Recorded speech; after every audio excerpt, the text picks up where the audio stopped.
prosseguindo nisso que a gente está comentando, então eu fiz aqui para vocês, mostrando aqui as relações de parentesco ali, de quem é filho de quem é pai de quem no vetor, mas vamos tentar falar disso de modo mais geral, né? Porque parece uma questão muito pertinente, né? Se eu quero que o RIP funcione para além de um exemplo específico de um desenho, eu tenho que ser capaz de chegar aqui, né? Eu vou ter que ser capaz de chegar aqui e olhar para um vetor qualquer que implemente um RIP. Então vamos colocar uma coisa mais genérica aqui.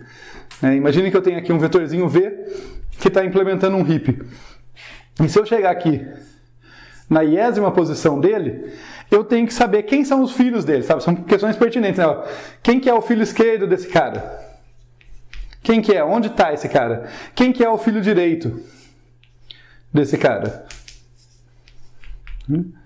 E quem que é o pai dele? São questões que a gente tem que saber responder se a gente quiser ter esperança de manipular essa estrutura com a lógica de árvore binária, mesmo estando implementada em vetor. Tá? Aqui já tem uma dica que tem uma dessas perguntas que não é difícil, que é assim, se eu souber quem é o filho esquerdo, o filho direito está uma posição a mais, né? Porque do jeito que a gente faz a transcrição, indo da esquerda para a direita em cada nível, o filho direito vai estar sempre uma posição, né, no índice do vetor, uma posição à direita do filho esquerdo. Mas as outras perguntas, obviamente, são triviais, né? Como que eu descubro quem é o pai? Como que eu descubro quem é o filho esquerdo? Eu vou primeiro dar a resposta para vocês e, na sequência, a gente vai fazer ali uma contagem, vai brincar entre figuras e entre desenhos e matemática, né, e continhas, a gente vai tentar mostrar por que é esse o caso. Mas vamos primeiro dar aqui a resposta. Então, eu vou deixar aqui do lado, do mesmo jeito que eu deixei a propriedade do RIP, eu vou colocar aqui algumas regrinhas. Então, olha, de modo resumido, porque me falta espaço, né? Olha, o filho esquerdo do I, tá? Então, se eu quiser saber quem é o filho esquerdo de quem está no índice I, esse cara vai ser 2 vezes I mais 1. 2 vezes I mais 1. O filho direito, acho que vocês conseguem chutar, né? O filho direito de quem está no índice I vai ser 2 vezes I mais 2. Né? E o pai de I vai ser I menos 1 sobre 2. Aqui eu quero separar 2 coisas para vocês. Uma é a fórmula exata, tá? Esses valores parecem ter umas coisas esquisitas, né? Por exemplo, somar 1 e 2 aqui, subtrair 1 antes de dividir ali, tá? E isso, eu já adianto para vocês que essa regra ela vai funcionar levemente diferente de acordo com algumas convenções. No caso, essas regras aqui, elas são certinhas, elas dão certinho para os meus vetores cujo primeiro índice é 0. Tá? Então, quando eu começo o vetor no 0, isso aqui dá certinho. Eu já até posso te contar que, se eu começasse o vetor no 1, teria que fazer um ajuste aqui nessas fórmulas, e a gente teria fórmulas levemente mais simples. Tá? Mas os nossos vetores costumam começar em 0, então eu ajustei as fórmulas para isso dar certo. Agora, o que é verdade, independente desse detalhe, quando o vetor começar em 0, começar em 1, que vai mudar, onde soma 1, às vezes não vai somar, onde subtrai 1, às vezes não vai subtrair, pode mudar essas coisas. O que é geral aqui, tá? Isso vai ser sempre verdade, é esse comportamento de multiplicação ou divisão. Né? Quando eu quero avançar, eu vou multiplicar por 2, né? Quando eu quero avançar nos níveis da árvore, quer dizer, eu quero ir de mim para o meu filho. Vai ter sempre um movimento de multiplicar por 2 o meu índice, e quando eu quero ir de mim para o meu pai, vai ser de dividir por 2 esse índice. Tá? Então, observem isso, a gente vai argumentar, a gente vai fazer umas análises para mostrar por que isso acontece. Antes da gente ir para as análises, deixa eu só observar 2 coisas aqui. Uma que nessa nossa regrinha da transcrição, a raiz está sempre no índice 0. Tá? Essa já estava implícito pelo que eu falei, né? Vai nível por nível, indo da esquerda para a direita. Então a raiz vai estar sempre no índice 0, isso é importante de saber. E vamos testar aqui essas regrinhas que eu acabei de escrever para vocês nesse nosso RIP, nesse nosso exemplo de RIP, só para a gente se convencer de que a coisa faz sentido. Então vejam que se eu começar, vamos lá, do próprio 0, né? Que é a raiz ali. Quem é o filho esquerdo dele? Bem, 2 vezes 0 dá 0, mais 1, filho esquerdo dele tem que estar no índice 1, e é o caso mesmo. O filho direito vai estar uma posição a mais Então o 3 e o 5 ali, que são os filhos esquerdo e direito do 6, estão nos índices 1 e 2, respectivamente. Vamos fazer mais um que fica interessante. Ó. O 5, por exemplo. O 5, se eu pegar ele ali, ele está na posição 2, para saber o filho dele, 2 vezes 2, 4, mais 1, vai dar 5 filho esquerdo dele de fato, né, que é o valor 4, está na posição 5. Filho direito ele já não tem, já cai fora do meu vetor. Mas se eu somar mais uma posição, já não tem ali.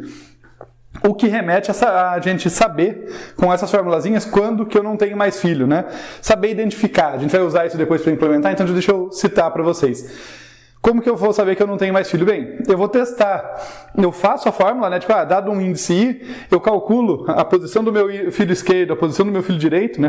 Sigo com a continha e verifico se o tamanho dele é menor ou igual, estritamente menor do que M, né? M é o tamanho do meu heap, é o número de elementos do meu heap, tá? M de macaco, tá? Para diferenciar do N que a gente usa normalmente para vetor, para heap a gente costuma usar a letrinha M, é só convenção.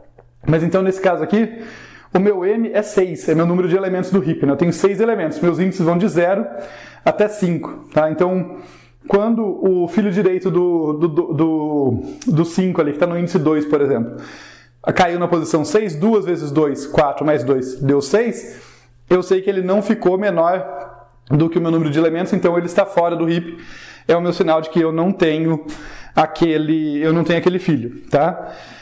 Eu tenho mais uma observação sobre isso, mas só comentar antes, de modo complementar, para saber quem é raiz, tá?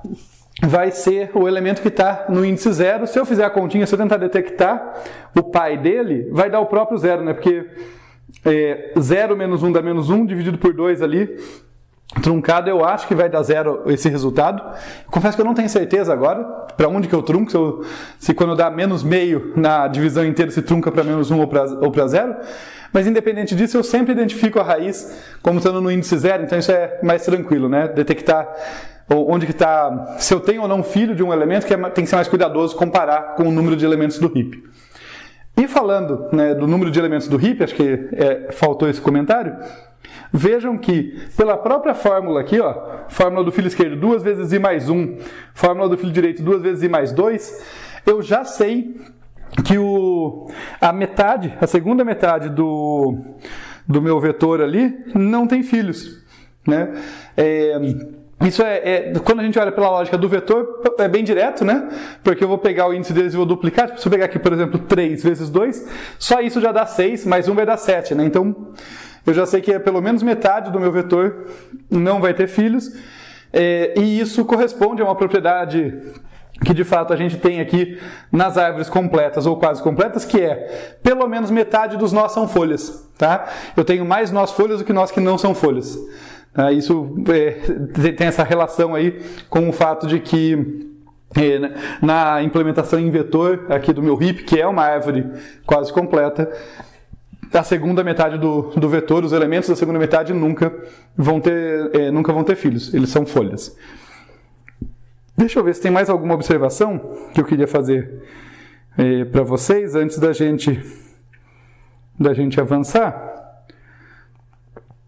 Bem, na verdade tem essa observação, só para a gente tirar um pouco, não ficar só na argumentação, fazer um pouquinho de continha.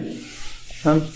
Então eu vou pegar aqui com vocês, olha, mostrar que, de fato, um índice ali, que está na segunda metade do vetor, não vai ter filhos. Como que eu vou fazer isso? Eu vou considerar, olha, suponha que eu tenho um índice I aqui, que é maior ou igual do que M sobre 2, né? Onde M é o número de elementos total, M sobre 2, se ele é maior ou igual que M sobre 2, eu estou pensando na segunda metade do vetor. E daí a gente sabe que o filho esquerdo de I vai ser, pela nossa formulazinha, o filho esquerdo é o filho mais próximo. Se não tiver o esquerdo, não vai ter o direito também, né? O filho esquerdo vai ser 2 vezes I mais 1. Só que I é maior ou igual que M sobre 2, então 2 vezes I mais 1 vai ser maior ou igual do que 2 vezes M sobre 2 mais 1, tá? Que por sua vez, né, esse 2 com 2 vai cortar, eu vou ter ali maior ou igual que M mais 1, né? Portanto, com certeza é maior ou igual que M, tá? E já cai fora do vetor, lembrando que meus elementos eles vão cair entre 0 e M menos 1, os elementos válidos. Tá? Então só uma continha para a gente ver como o que a gente estava falando intuitivamente, né? A segunda metade não tem filho, uma continha de leve, uma continha rápida, a gente consegue mostrar isso. Se o cara está na segunda metade do vetor, se é um elemento cujo índice está na segunda metade do vetor, ele não tem filhos.